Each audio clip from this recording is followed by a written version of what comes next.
Um, as you guys know, I'm Kenesha Berry, relationship life coach. As a life coach, what I have done is I call myself a student of life.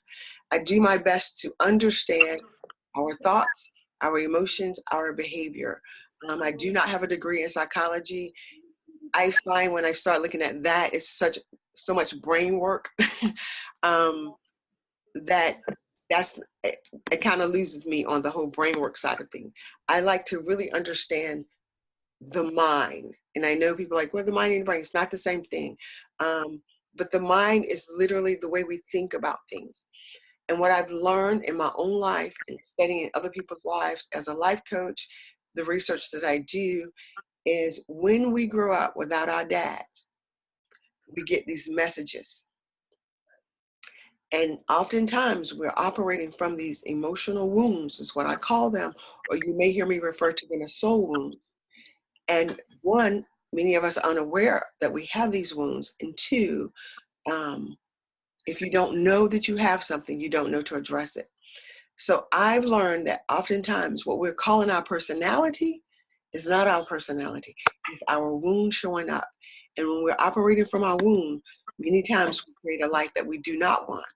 And as a relationship life coach, my goal is to help you create such a great relationship with yourself that you can literally begin to create the type of life you want. You can create the type of career, the type of relationship, the type of finances that you want. But it takes clarity. It takes emotional awareness. And it takes the desire to move forward and to change. And what I absolutely know from my own story is that you can do it. And also from the story of my clients. So why did I deal with daddy issues?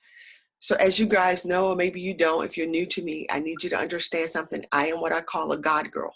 That means I grew up going to church, but most importantly, when I became an adult, I started reading the Bible. So I don't always go by everything the church say or do, but I love to read the Bible. I think it's this wonderful resource. It's brilliant. It's beautifully written, and it helps me to believe and know that I am greatly loved by what I call God. Some people call it the universe. Some people call it love source. I just know I feel loved by it.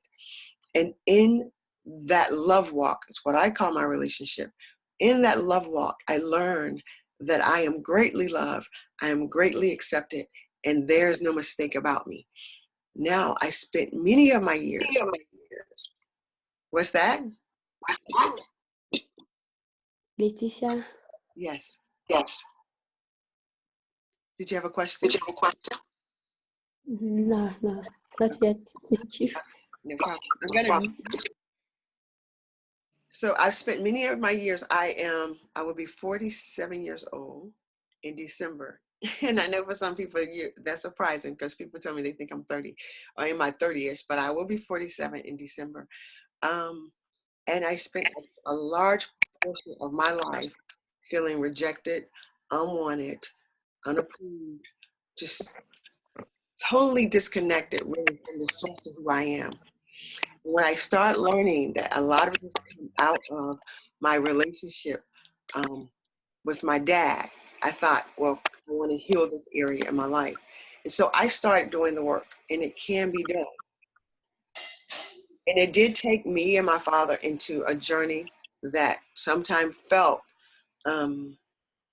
challenging, but at least for me, I was moving into my authentic self instead of pretending to be who I thought he needed me to be. Now, for a while, that was him, but over time, he learned to accept the Kenesha that is today. Yeah, I think some people still have their mics on. So if you have your mic on, please mute so that the little noise in the background, you may think you're not being noisy, but the microphone picks up everything. So I'm going to mute as many people as I see that's not muted, because what we want to do is want to make sure that everybody can hear everything. So you guys let me know if there's noise that you're hearing. So someone just informed me in the chat that there is this extra noise.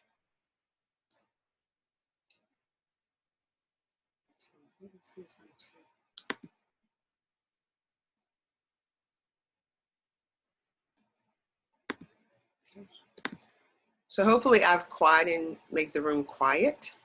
And if you need to come across to ask a question, feel free to do that. So I was just sharing with you guys that it was in my healing process. And I think healing is a continuous thing. It's not a one and done. I do this one time and it heals. But what healing is for me and what I'm hoping to offer you guys is the emotional awareness so that you do not have to continue to make decisions which lead to regrets from your daddy wound. So we have someone playing music in the background. Let's see if we can find that person. All right. So I got a few people that for some reason I can't control their mute, but can you please, if you would, control your own mute. So let's talk about what are daddy issues. So daddy issues is the mindset, it's the behavior or mindset that happens when our fathers are not available to us. And when we talk about daddies being available, perhaps your father was in the home with you, but maybe he wasn't emotionally and physically present with you. I remember years ago hearing this ministry, and it was more so about marriage, but it still speaks to a man, that men can be present and absent at the same time. And I'm sure you've had that experience where you're in the room with a person and you're seemingly talking to them, but they can't hear anything you're saying. And so even my husband, when he's watching football, I'm fully aware that this is not the time to offer him any information that I need him to remember, because he's physically present, but he's mentally absent for anything I have to say because his whole focus is on football. Well, there are some men who have lived like that in the lives of their children and in their wives because they are physically present. Perhaps they've done what they believe a man is supposed to do. Some men grew up under the belief that I am supposed to provide, and that's all I do. I provide financially, but maybe I don't provide emotional support. I don't provide words of wisdom, affection. That will make a child grow up feeling fatherless, feeling unaccepted, feeling unwanted. Maybe there have been a time, or there are some people in the room where your father was available, he was present, and maybe there was a divorce. And sometimes divorces get so ugly, and two adults who are in a lot of pain don't know how to handle one another. So in that effort to, as my husband calls it, and I refer to my husband because he's the man in my life right now, his goal, and I would tell you this, most men, their goal is to have peace.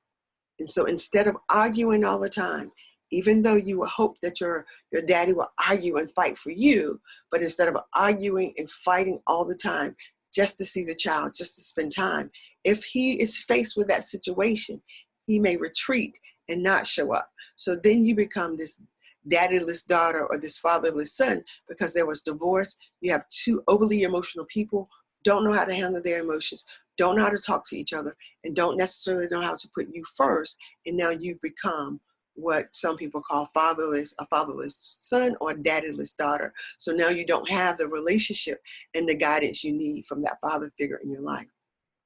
And then sadly, we have those whose father passed away. Maybe your dad died when you were young, and so you didn't have that relationship or that bond.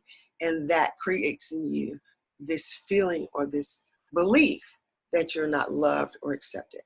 So daddy issues come from that type of place where dad is somehow just not available to you. And maybe for some of us, because of the way the mind works, dad is there, dad is doing his best, but there's something in you that need more. He does not know how to address that part of you. And so for you, your story becomes, my father still doesn't love me, or my father isn't there. And those are the ways, and these are the things that for us creates the daddy issues. So if you can relate, maybe you're willing to unmute and say something about that if you want to, or send me a message over in the message column. So, okay, I have one message. Let me see, it doesn't have private on it. So I'm going to read it out loud. I don't have to say who's from. I understand exactly where you're coming from. I'm currently doing the work and overcoming the hurt and resentment I have towards my biological father, my stepdad, and other father figures in my life. How did you get to the point where you could talk to your dad about the issues you had with him? How did you talk to him without your daddy wound? Oh my God, it was such a process. I remember one time I tried to talk to my dad about my daddy wounds, and I went into full-fledged like crying, and I was a mess.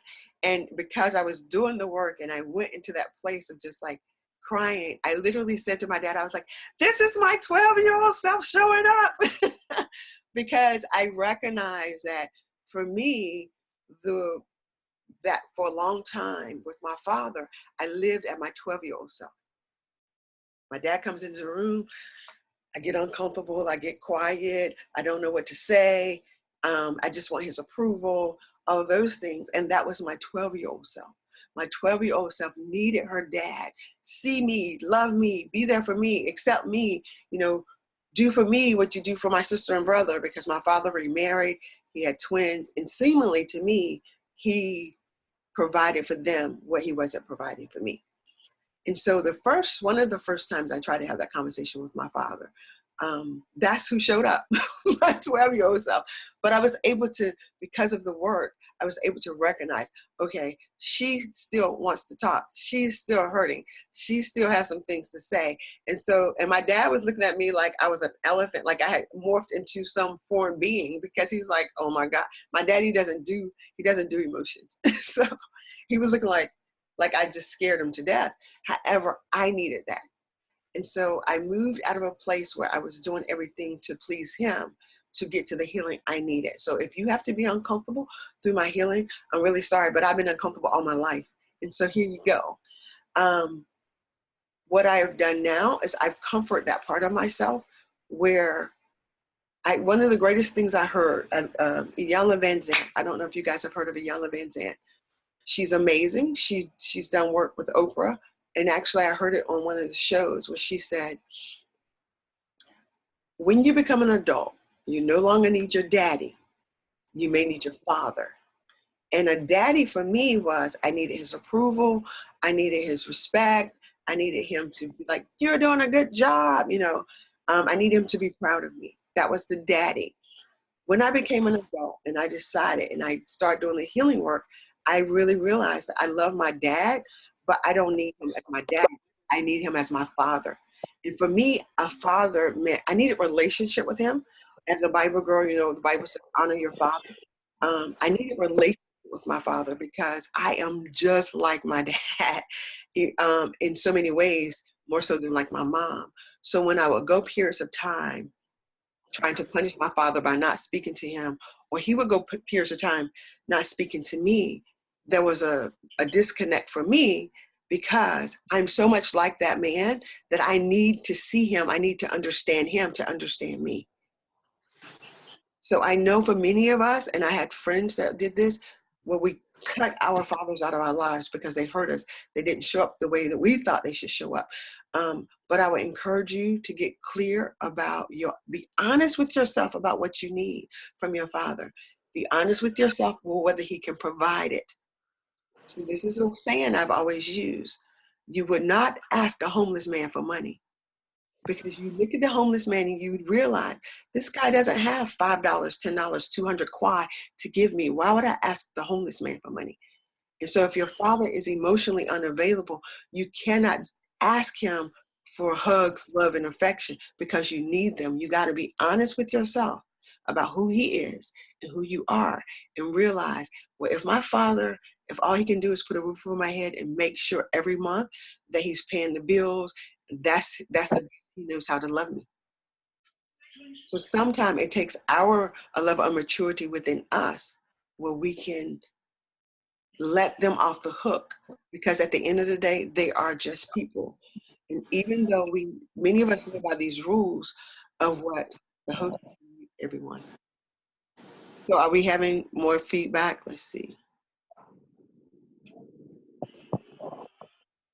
I think the way I came into the room to make sure I was in with everyone, I didn't get full access to all of my stuff. The Me Too person, can you please make sure you're muted? Because somehow I don't have access to your mute button. And anyone else who's maybe just have come into the room, can you make sure that your audio is muted? Because we pick up your background noise. Kanisha, I have a question for you. Sure. This is Brittany Haney. Okay. So I was the one that actually posed that question, and I really appreciate the feedback that you gave. What I find now, though, as an adult, is that my father, I guess he's trying to give me things that he felt like he didn't give me growing up. So when I see him, he'll compliment me, or when he comes home, he'll hug me and give me, like, you know, a kiss on the forehead. But me, I'm like, whoa, what is this? I don't know how to accept it, because that's not how I grew up. That's not the relationship that we had growing up. So while I'm sorting through these daddy issues, it's difficult for me to like be in a space where I could be comfortable and be affectionate with my dad. Have you experienced that, or do you have any advice for me? Because it just, honestly, it makes me feel uncomfortable, because I don't know this man. Yeah. What would make you comfortable? I think just him speaking to me, well, no, I know, just him speaking to me and being interested in my life and my day to day would make me more comfortable than him coming home and giving me a hug when he came home from work. Would you be willing to say that to him? No. I'm not in a place where like we can have these open conversations, because it makes him feel uncomfortable. Yeah. But do you think, because if he's moved from a place of, I wasn't affectionate, and now I want to give you affection, it seems to me that there is something happening in his heart where he does want to be connected to you. Would you agree? Do you think that's what it's coming from? A place, the desire to connect with you? Maybe. You know what? I never thought about that, because I'm still stuck in the teenage mode, the early 20s mode. You know, it's difficult to get out of that place. I'm trying to get out of that place so I could see it from a different perspective. Yeah. So I would encourage you to search that part of yourself. Like, what do I really want from my dad? And am I willing to accept him now? And now there's some places that I need to forgive him. Okay. Thank you. You're welcome. So here's another comment. I'm going to read it to myself to try to, because it says private.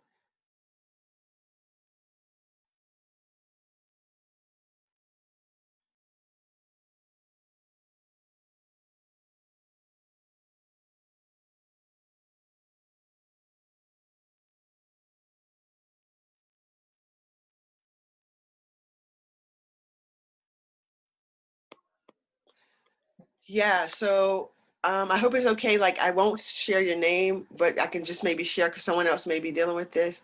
It's one of those places where you recognize that you have the wounds, where dad is present, but not emotionally and financially absent. Been there. That was my father's situation. My father it was the strangest thing. Like, I could see my dad anytime I want, but financially he didn't provide for my mom and I. And he could, like, financially, as a child, from the outside looking in, it looked like he had him and his wife and my sister and brother, their living situation looked pretty well to me. So I never understood that.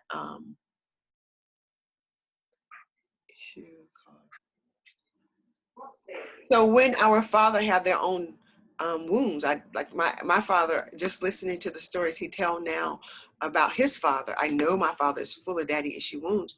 You know what I do? I visualize sometimes my father as a little boy. And when we can see our dads as these broken little boys, we can have more compassion for them. Because many times we need our dads to be the hero. We need them to be we have our list of shoulds. My dad should take care of me. My dad should provide for me. He should love me. He should accept me. He should. But again, if he is emotionally broken, you would not ask a poor man for money. You cannot force. I always say this, your position in my life does not qualify you to give me the things I think I need. Meaning, if I am married to a man who, when I met him, I knew that, you know, financially he was having a hard time, his position as my husband doesn't now make him able to provide because he can't. Like, I knew who I married, you understand? Or if I connect myself with a person, of my father, if you know, it would be like, I remember recently my mother had knee surgery, and a friend of mine, she said, well, if my husband, like if he loved me, he wouldn't do this. And I said, you know, that's unfair to say. And this is unfair for us to say about our fathers. If they loved us, he wouldn't do this or he would do that. When my mother had the knee surgery, she could not move. And I was in her kitchen and I thought, if the house catch on fire right now, I could say if my mom loved me, she would come and put this fire out. But she was physically incapable of doing that. Sometimes our fathers are emotionally, because of their own daddy wounds, incapable of doing what we require of them. So what I ask of you is, are you emotionally mature enough, or are you willing to be or move into an emotionally mature state where you will surrender your belief or change, be open to a new belief about who your daddy is, and allow him to be who he is instead of who you think he should be? So that is my question. Are you willing to emotionally mature enough where you'll free your father from being who you think he should be and accept who he is, and you see him in that light? So think about that.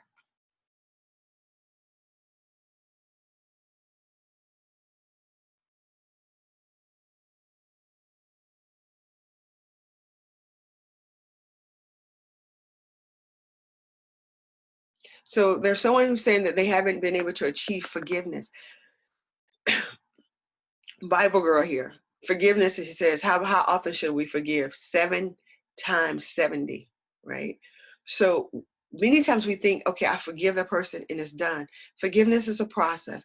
It's when I first started this journey, particularly with my father, I would have to forgive him daily.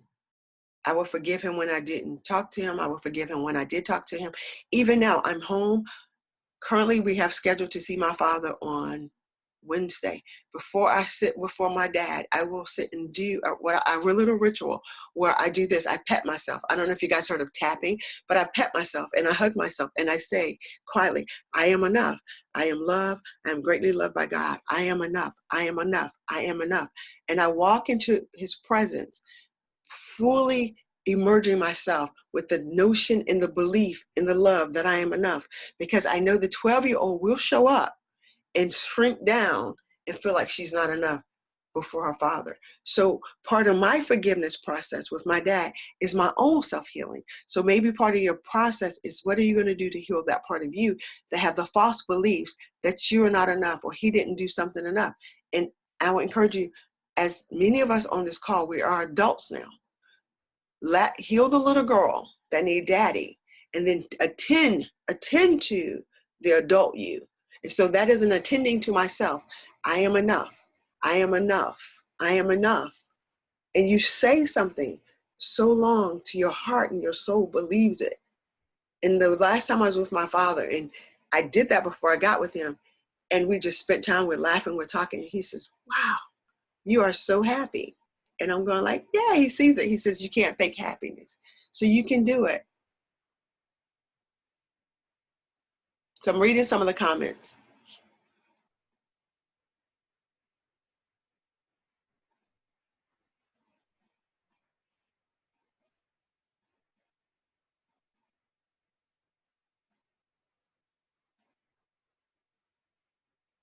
Yeah. Yeah, and many of us have experienced some really painful situations with our dad, you know. I know it's in the comments and other people can read it, but I won't say your words out loud because you didn't say your words out loud. What I will encourage you guys to do when you have a really sad story, part of my process, the healing, when you work with me as a coach, the very first thing we deal with, what is the story? What is the story you're telling yourself? Because many times we get what I call stuck in our story. So for years, I was stuck in the story and the belief that if my dad would have financially provided for my mom and I, my life would be so much better. And I went through college believing that. I went through my first, got married believing that, had my first career believing that. And I just would over and over, the moment I needed money, or I made a bad decision, or I spent too much of my money and now the rent is going to be a little short, my brain pattern would immediately take me to see if my dad was there, this would not be happening. Now, mind you, at this point, I'm 20s, I'm in my early 30s. At some point, I have to take responsibility. That was now this new story. That was the story I was telling myself, because I wasn't taking ownership for my decisions at this point, because the story was so good. And if I could blame my daddy, and if my daddy would have just did what he was supposed to do, I wouldn't be in this situation. Do you guys get that? You have to be willing to evaluate your own story and write a new one.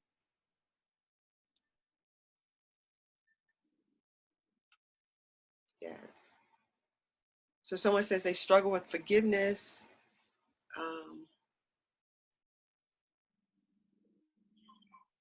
Oh my God, how to approach God the Father? Oh my God, like that. Any way you can. Like, that's what I love about, he says, come as you are. First and foremost, he's not surprised by your wounds. He's not surprised about who you are. He's not surprised about your thoughts. He doesn't need you to clean up anything before he comes, before you come before him. Come just as you are. Come broken, come mad, come sad. He can handle all of that. You don't have to do anything to go before God. Just simply be like, even if the thing is, I am really pissed off at you, God, because this is a really funky story that I have to live. Help me through this. But I love, like, sometimes the prayer is just help me, help me, help me, help me. But what I encourage people, when you pray and you ask God, love, universe for help, be open to the way the help is going to come. You cannot say help me by making sure that now my daddy calls me more often. No, God says he will not withhold any good thing from you. So maybe the love doesn't come from your dad. The love is coming from somewhere else. So we got to learn how to receive the love, the attention, the affection, the right attention that we want. Because one of the things I did want to share with you guys, looking at my notes, is how are your daddy issues showing up in your life?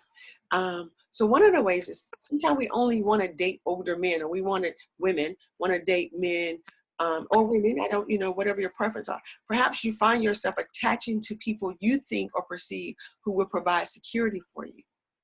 So that could be the way your wound is showing up. Other ways it may show up is maybe you're overly jealous and protected. And when you're dating, we have to be careful with our daddy wounds, because they will show up in our relationships. And remember, and many of us, like I said, we take on this notion, oh, it's my personality. That's just how I am. It's not your personality, it's your wound. Your personality is not to be jealous. That's your hurt place that's being jealous. And the need to control, because when daddy is not in our life, big message is I'm now rejected, I'm not accepted, I'm not worthy, I'm not loved, I'm unwanted. So can you imagine you're moving through life with these beliefs? And so you're trying so hard to prove to the people around you, or one is so desperately to be loved and to be accepted by them. So we have to be careful of what is happening in our thoughts when we're with people, because we may be projecting on them our own stuff. And so that is why it's so good and so important to understand what is the wound and what has the wound told you about yourself. Because if you're showing up in relationships, being extra clingy, overly jealous, accusing this man of everything because of your daddy. If your daddy left you, maybe he'll leave you. Your daddy didn't stay, why would he stay? And here's this man, he's pouring into you. He's doing all he knows how to do to love you. And you're still questioning, second guessing everything. Why you didn't come at 3 o'clock? You said you was gonna be here at 3 o'clock. Here it is, 3:05, you late. Like what? Or we just overly, sometimes it's our own thinking that drives us crazy. So I always encourage people, think about what you're thinking about, because that daddy wound will, it becomes like glasses. Like, if I had on tinted sunglasses right now, I would see the world. If my tint was red, I would see everything would look red. Doesn't mean that everything is red. It's just the way I'm seeing it because of the sunglasses. Take the glasses off. So you may have to take off the wound so that you don't see that everyone is rejecting you. Everyone is not accepting you. Everyone is against you. When you are in that place where you think you are the victim and everybody is after you, that is surely a sign of some of your daddy issues. The constant need for reassurance. Like, understand this, as humans, we all want to be validated. We all want to be insured, feel assured. But every moment, what do you think? How I look now? What you think? Is this okay? I don't know, because you can't make a move unless someone tells you that it's okay. This is your daddy wound.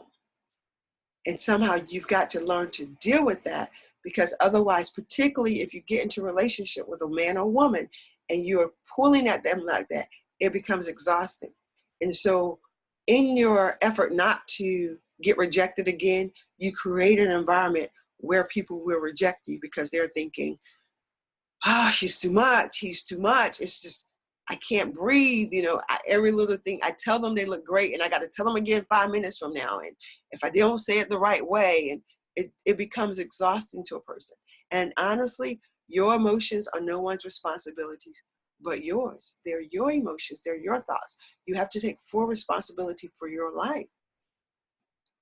And another way it shows up is promiscuity, like having a lot of sex, looking for a little bit of love. I remember I heard a woman say that. She says, I had a whole lot of sex looking for a little bit of love. And oftentimes when we're young, and dad is not around, or dad doesn't protect us, or dad is the wound, we can easily confuse sex for love. And so some of us, we find ourselves in these situations where we're having a whole lot of sex, looking for a little bit of love, again, needing that validation and thinking this is the only way to get it. Or we become sexually aggressive, where it's still that need to, where we see our body as our power, and maybe like we never gonna let anyone do this to us again. And so I'm gonna use my body to either control them, manipulate them, get what I want. And these are dangerous places to live in, not just for them, but also for you.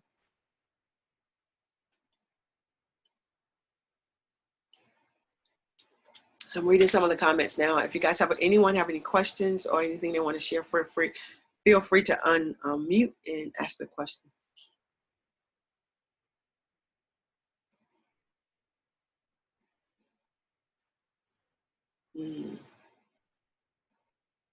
Oh, thank you for that. So someone said they blamed their dad for their poor interaction with men. I grew up scared, and they said I was allowed to share. This is why I'm sharing. I grew up scared of other dads, and now I don't have many guy friends or a boyfriend because they don't know how to interact with men. That is so good. You know what? Here's my truth. I remember having that experience. I was in university. So I dated what I call, this is going to sound bad, but this is my truth. I dated boys before. Guys who I thought I was smarter than them. I was younger. I was in my late teens, early 20s. So I would date guys who,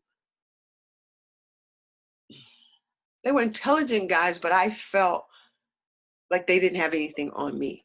Okay. So then I met this gentleman. I met a man. What to me, he appeared to me, he was about his business. He knew, like, he was focused. He was a senior in university. He had an internship. He already had his job lined up. He had, to me, very manly qualities. To me, a man knows where he's going. A boy is often uncertain. A man can take care of himself. A boy needs other people to take care of them. So I was dating boys. And so here comes this man in my life, in my presence, who says, I want to spend time with you. And for the first time in my life, as you guys can see, I love to talk. I'm around this man and I don't know how to talk to him. And being the person that I am, I'm very self-reflective. I evaluate everything. So I went back and and my friends saw me with him, and they're like, where's Kanisha? Like, you're different around this guy. Where's your bubbly personality? Where's your loudness? Where's like everything that makes you you? And I kept thinking, why don't I feel free around this guy? Why don't I feel confident around this guy? And I viewed him as a man, as I viewed my father as a man. And I realized at that point, I never knew how to have a real relationship with my father. I never knew how to have a real relationship with my dad. my relationships with my dad was always, my daddy would say something and I would agree. Whether I really did agree or not, I would agree because I needed his approval so much that I dare not say something where I didn't agree. And so I had to go home. I made a special trip home. I know earlier someone was saying they don't want to have this conversation with their dad. I had to have the conversation with my dad. And I said to my father, I said, listen, this is going to sound hard because this is where I was moving into. I said, but you and I got to sort this thing out. I have to learn how to talk to you like a man because I am meeting men and I don't know how to talk to them. And this is a problem for me because I wanted to be in relationship with a man. I didn't want to be in relationship with boys. And so my dad was like, what do you mean you don't talk to me? I was like, because you've intimidated me all my life. You made me feel like I'm always second guessing. Am I saying the right thing? Am I saying it the right way? Because I just didn't feel comfortable around you. And so we start breaking down those walls. But also for me, I took my dad off a pedestal. To me, it used, in my mind as a child, it was God and my daddy. Like couldn't nobody, my father didn't do any wrong, even though he was wronging me all the time. If my mom pointed it out to me, I was like, that's not fair. Like I just put my father on such a pedestal. I had taken him out of man realm and almost made him like a God himself. And so I said to my dad in that conversation, I got to take you off the pedestal. And it was in doing that. So I'm sharing this with the person who says they have a hard time talking to men and scared of dads because of that. Do your emotional self-work. Get clear about who you are so that you can realize that these men are just men. They make mistakes. They have moments of insecurities just like you do. And when you can start pulling people off these high pedestals and get out of your mind about the big stories that we create about other people's lives and the little stories we create about our own, you can then start moving to a place where your confidence grow, build your self-awareness, and you can start saying, okay, I just walked into the room. Did my wound show up or did Kenesha show up? And if I'm quiet and I'm not acting like myself, okay, let me go. Let me mentally, sometimes I do it when I'm sitting in a room with people don't know I'm sitting there by myself and I'm going, I am okay. I am greatly loved. I am accepted. So tapping is this thing that people do where you tap certain points in your body. Well, I can't sit in a room and do this with a bunch of people, right? But I can sit there and I can maybe tap right here and just maybe look like my hands are just here. Or I can tap right here up under a table and I just let myself know, like, you're okay. You're okay. Like you're accepted. You're loved. You're amazing. And I start speaking great things to myself because here's the thing, your mind, everything, all your thoughts are being created by you, but it's been happening so long when you walk in unawareness, you don't realize that you are the narrator of what I call the crazy thoughts in your head. So when I'm doing the I am amazing, I am loved, I'm accepted, I am beautiful. When I'm doing that to myself, I am reprogramming my thoughts that are telling me, nobody here like you. They're not going to accept you. They're looking at you funny. See, I'm choosing to take control of my own emotions, my own thoughts. And you have to do the same thing because when you understand that it's coming from a daddy wound, that's what you can start doing.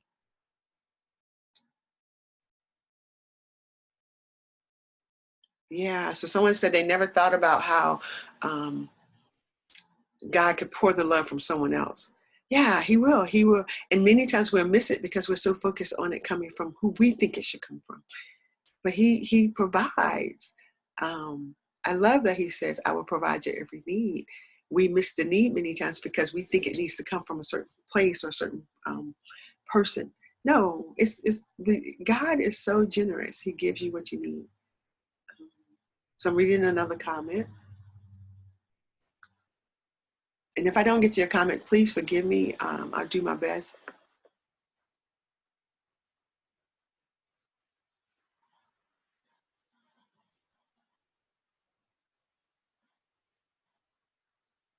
Hmm.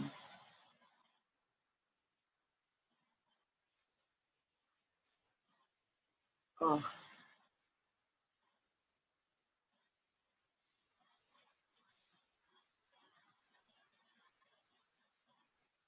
yeah. So as women, many times life has it that we have to take on more of a masculine energy And then when we get in relationship with men, that becomes a problem. Like if we are carrying all of our masculine energy into the relationship, and this is in response to a comment, but it's private. Okay, so it says I can share the question. Thank you. This person is saying that they was raised like in Christ, so that means they was raised with the belief of Christianity. However, they realize now that they have severe characteristics similar to their dad: impatience and a very strong will, emotionally absent, any difficulty to difficult to apologize easily, a perfectionist, and those are definitely signs of daddy issues. Because maybe you felt like you had to be perfect for your dad, so yeah, you carry that with you. So they're noticing these daddy issues more and trying to reject all of the negative attributes I feel I've gotten from him somehow. In my current relationship, I am more like a man. So that's why I started talking about the masculine energy. And I have overly strong, and I have an overly strong will, and I am far less emotional than my boyfriends. So again, make sure that those are coming. Bring those parts of yourself. First and foremost, I encourage us, let's stay away from like judging our stuff as good or bad, right? Sometimes it just is. And so then I have to say, okay, but is this working for me? Is my being unemotional, available, helping me get the type of relationship and love I want? And many times when we withhold love, or we don't know how to be emotional with people, it's out of fear that if I'm vulnerable, they're going to use me, they're going to take over, they're going to do it's that whole not wanting to lose control. So we want to make sure that the safety lies within, where you feel good enough about yourself, that you're not questioning whether you can handle if you're loving, kind to them. I hope this is helpful. So the idea is, I don't encourage anyone to reject themselves, because it is a part of who you are. But understanding, like, if this is an attribute that is not producing for you the love you want in relationship, and you do know that you do want the love and you do want the affection, then how can you love on yourself in that place enough to trust that you can be vulnerable here? You don't have to be perfect. And it's okay to say to the people that you're in relationship with, hey, I'm in this new process of my life, and it may not seem weird to you. It may seem weird to you, but when you move into emotional awareness, it is hard sometimes to be with people and say, oh, I live at this different level of awareness. And so I might need to slow down and pull back. So just give me a minute. Give me a minute to process what you just said or what you just did, because I want to make sure I'm giving from my love place and not from my wound place.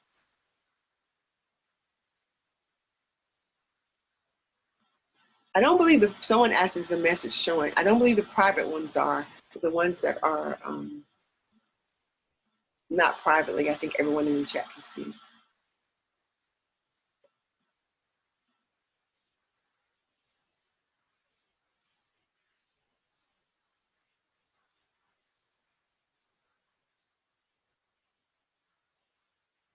So someone is asking about, how do you have a relationship like with your father if you haven't forgiven them? And again, one of the great things I learned, this again is from Iyanla Vanzant, is, and this was so freeing for me, like,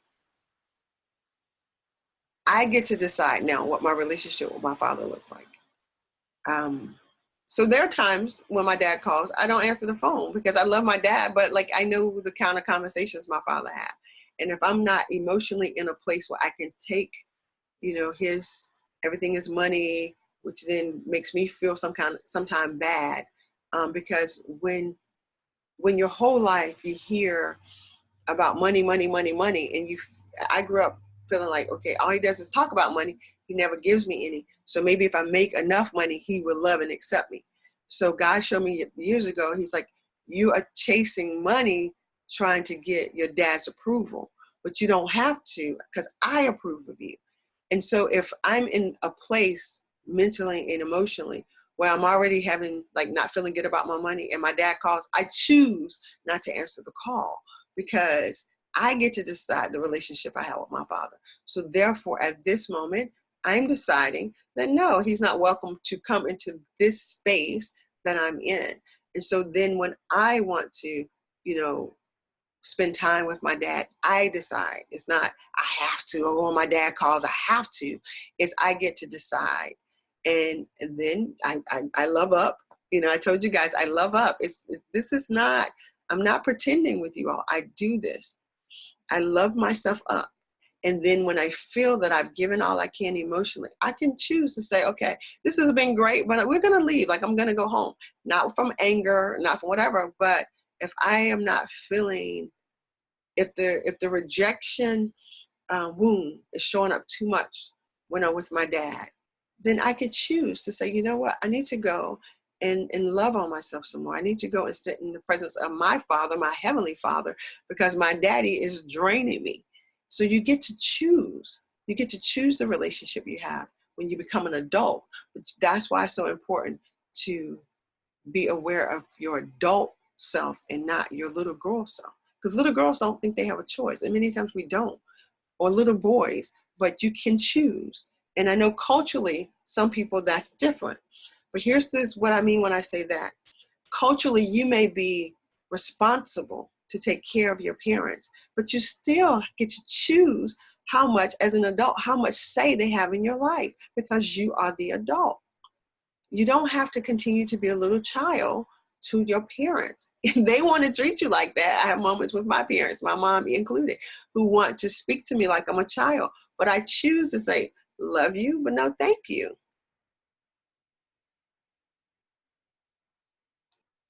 Okay. Um,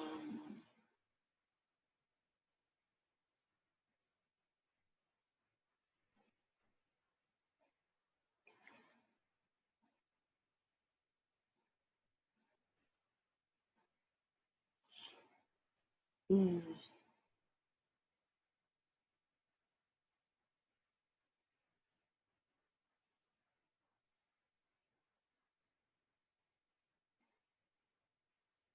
wow. Okay. So, okay, that's didn't say I could share.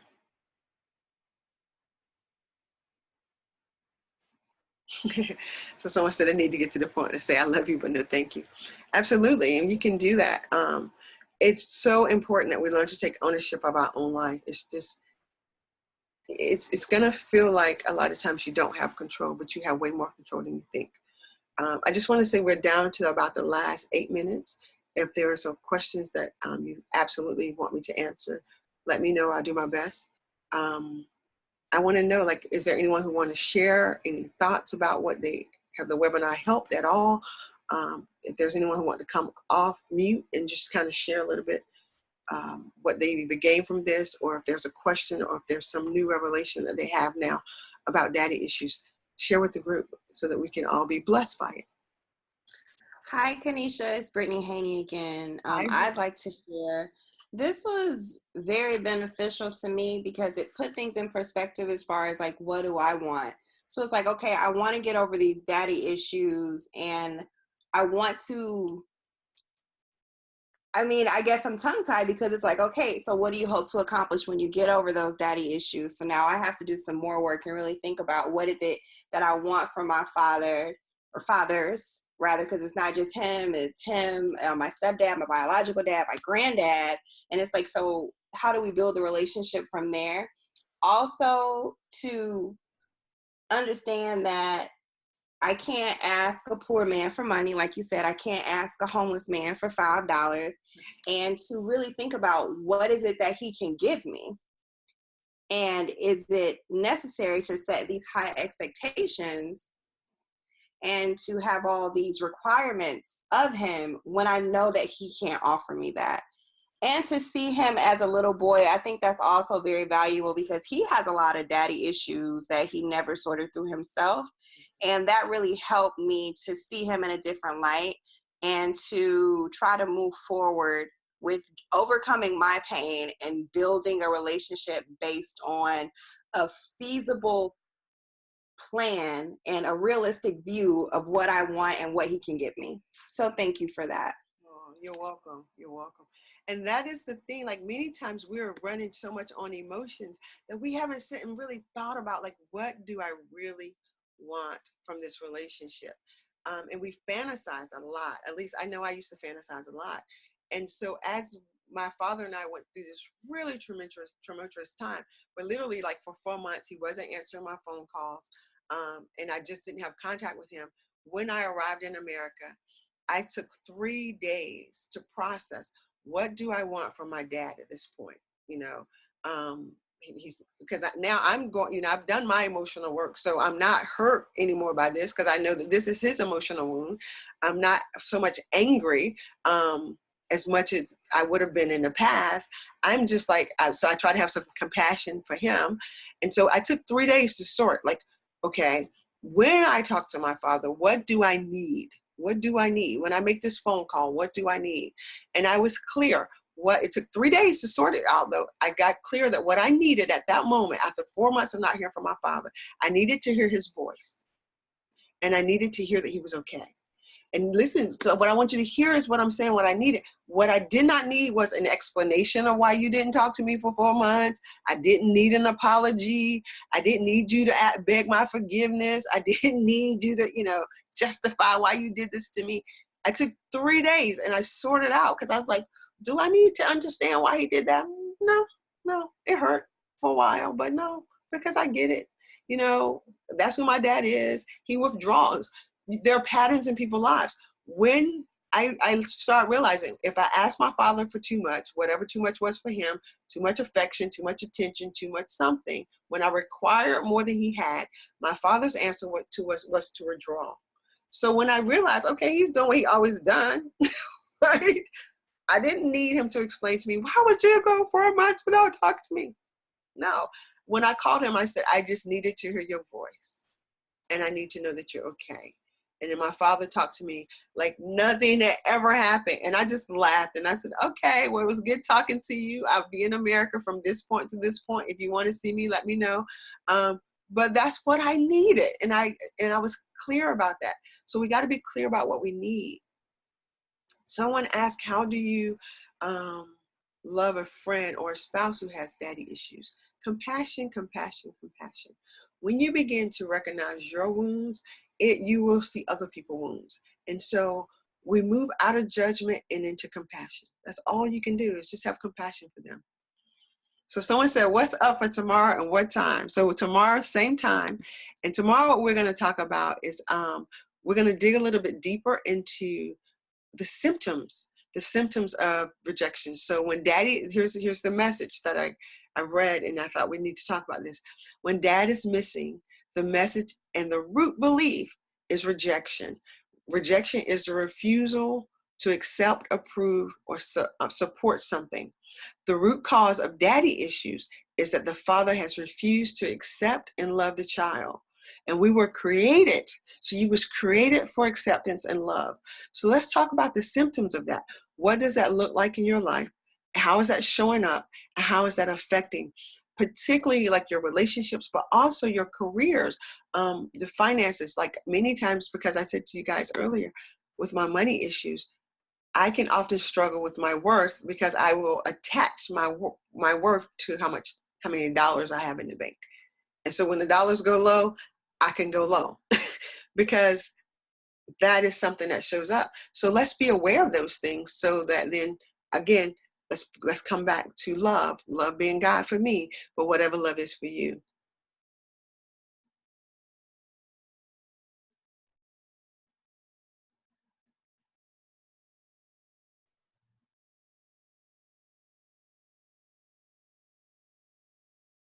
Oh, yes. So someone share something privately. So I hope you guys have a wonderful night. We have 2 minutes and I'm doing my best to honor everyone's time. Thank you guys so much for using your time to come hang out with me, and let's learn to resolve these daddy issues. Listen, I don't see healing as something that you know, it happens particularly in emotions. Emotions are our, what I call our thoughts and actions. So whatever you're emoting out, you know, if you always like, things piss me off so quickly, I'm angry, rage, all that, it is due to the thoughts and beliefs that you're carrying about yourself. And so they emote out in your emotions. And so to me, healing is when I have the awareness of what my behavior and what I'm putting out into the world. Then I have the opportunity to create new thoughts, create a new mindset, so that now I can create new emotions. I can emote out love, peace, joy, respect, because I'm bringing that into myself. And now I can make decisions from that place and then begin to create the life I want. So as I said to you guys before, I am Kenesha Berry. I'm a relationship life coach. I help people get very clear about who they are so that they can create the life they want. And you do that by getting clear about, how am I thinking and what new thoughts do I need? How am I feeling and what new feelings do I need?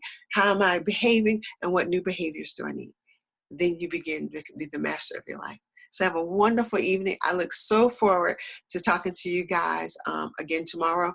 And feel free, you can invite people into the WeChat group. But know, like on the Zoom, the max people we can take is 100. And so we have plenty of room because we only had 26 tonight. But I thank you guys. Thank everybody for showing up. If you benefited at all, make sure you share with people. Let them know what's happening. My heart and my goal is to, I have this saying. There's a saying that goes around, at least in America, that says, hurt people hurt people. Have you guys heard that? So I believe heal people will heal people. So my heart is to heal as many people as possible so that then you guys can start healing more people and we can be a world that is moving from love and healing instead of anger, bitterness, and ugliness. So have a beautiful night. Oh, yeah, for you guys this night. My day is just starting. Love you all. Thanks so much for sharing your time with me. Bye-bye.